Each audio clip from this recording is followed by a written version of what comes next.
Howdy fellow Lumineers, Team Labyrinth is back again with another Set Champs video. I'm Humble.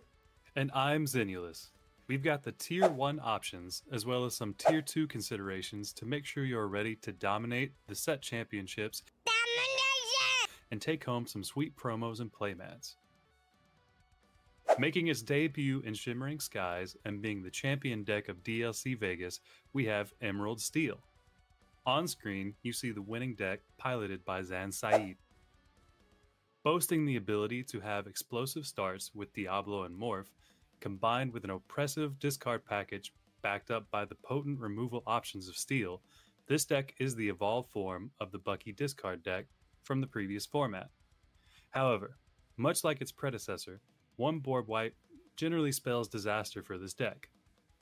The Powerhouse Spotlight shines on both Morph, Space Goo, for its ability to speed out shift options, and Ana, Diplomatic Queen, as its multi-purpose ability gives some much needed utility this deck was previously missing. Next up, we have arguably the best deck of the format in Ruby Sapphire. On screen, you see Sisu on Iceblade from Labyrinth's very own Sailor. The Control Juggernaut remains at the top of the format, wielding some new tools from Shimmering Skies. Hideaway, or Cusco, gives us some much needed item or location interaction, while Visions of the Future gives us some extra searching power to find the right answers at the right times. The inclusion of Sisu, Daring Visitor, is not only a potent removal tool alongside Ice Block, but also pseudo ramp to help us wipe boards faster with the ability to shift into Sisu, Empowered Sibling. The Powerhouse Spotlight for this deck is none other than Visions of the Future.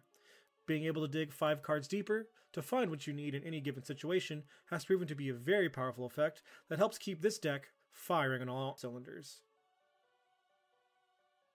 Moving on, we have a Set 1 staple in Amber Steel. On screen, we have a list designed by Mr. Bald himself.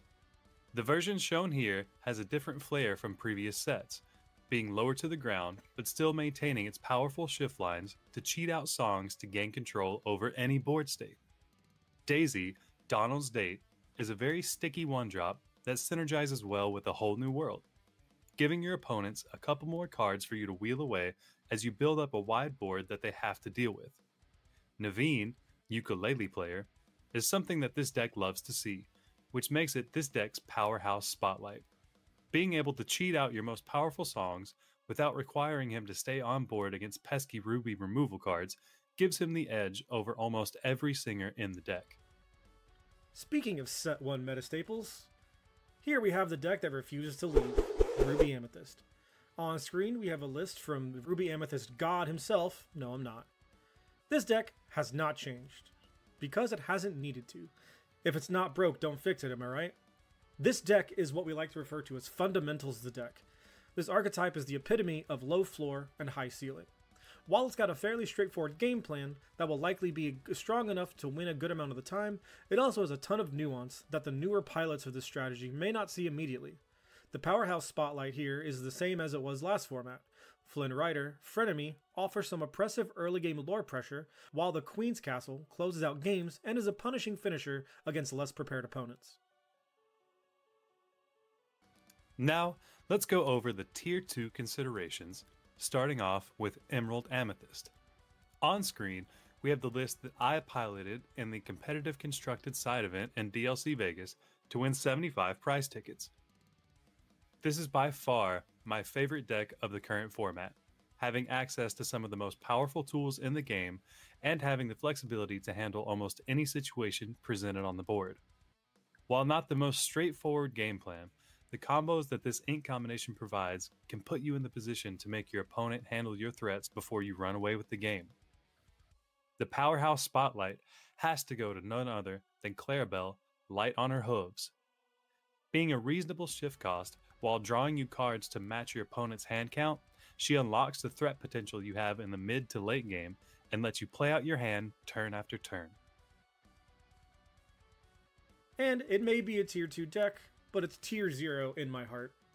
Here we have Amethyst Sapphire. On screen, you'll see the list I piloted in the competitive constructed side event and took second place for an admirable 200 prize tickets. This is, by far, the deck that has me the most excited to play this format. You see we have the powerful Amethyst Bounce package, but we get to bolster that package with some decent ramp cards with Tipo, Growing Sun, and Mickey Mouse Detective.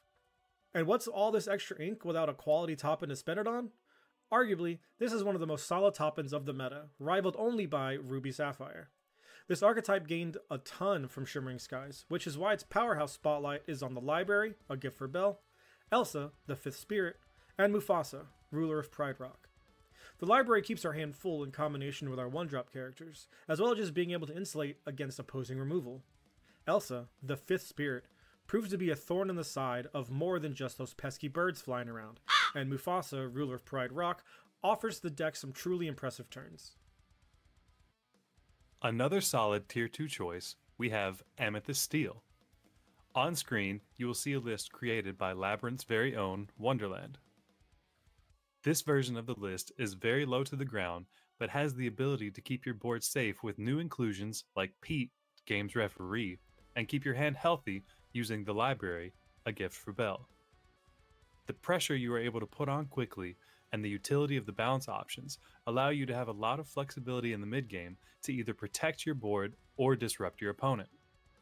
The powerhouse spotlight has to go to Doc, Bold Knight, widely known as Wonderland's favorite card revealed this set. His ability works whether you have cards in your hand or not, so bouncing him multiple times can keep you in the game. Lastly, we have the second discard deck of the format, Amber Emerald. Here you see a list that was one of my frontrunners going into Vegas. This archetype is far more oppressive than the Bucky deck ever was, being able not only to rip the opponent's hand apart, but also send the opponent's board to the bottom of their deck.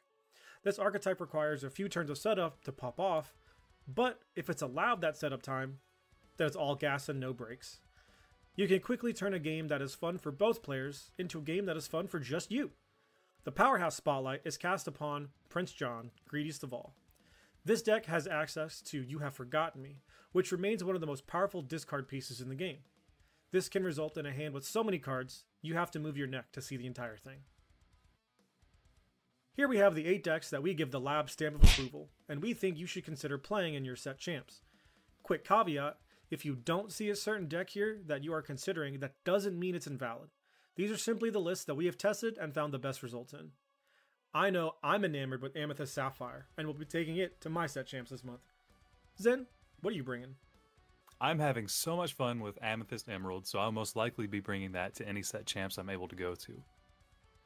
You'll find the Dreamborn links for all decks mentioned in the bio of this video, and tell us down in the comments what you're planning on bringing yourself. Good luck on bringing home those Mirabelles. Keanu, hit the music.